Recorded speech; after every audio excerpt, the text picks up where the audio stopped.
وفيما يخص الامكانيات انا متفقه معك سيدي النائب، ولكن خصنا نهضروا بالصراحه. راه امكانيات ثقيله صرفتها الدوله من ضرائب المغاربه على الناس اللي عندهم الامكانيات باش يصلحوا ديورهم. وداك الشيء علاش في هذا التصنيف اللي هضرت لكم اول عمليه تنديرو هو بحث اجتماعي سوسيو اقتصادي. اللي عنده الامكانيات باش يصلح خصو يتحمل مسؤوليته.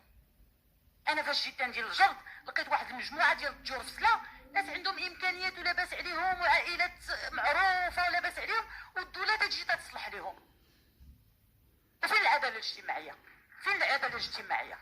فلذلك الناس المحليين خصهم يتحملوا مسؤوليتهم. فاش تنديروا داك الجرد خصهم حتى هما يديروا معنا البحث السوسيو البحث الاجتماعي.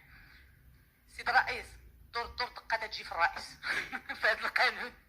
درتي مشكل ما درتيش مشكل، ولكن في هذا الموضوع كما قلت لكم الحكومه خداتها من الاولويات ديالها، ووزاره الماليه مشكوره دعمت هذيك المؤسسه اللي كما قلت لكم تخلقت في 2016 وما عمرها تفعلت.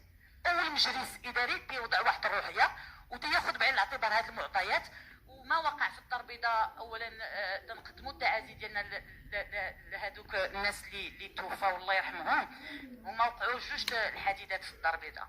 واحد الدار كانوا داروا الاجراءات وتفرغوا 6 العائلات، تنحمد الله اللي تفرغ هذاك المحل ياك وطاحت البنايه، ولكن ما مات حتى شي حد، اللهم لك الحمد.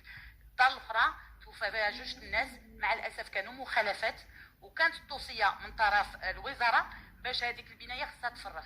اشكاليه حكمه، المتدخلين كثار في هذا القطاع. ودابا داكشي علاش هذا البرلمان صادق على واحد النص قانوني، خلق واحد المؤسسه اللي غتولي هي الوحيده اللي تتحمل المسؤوليه فيما يخص هذه المباني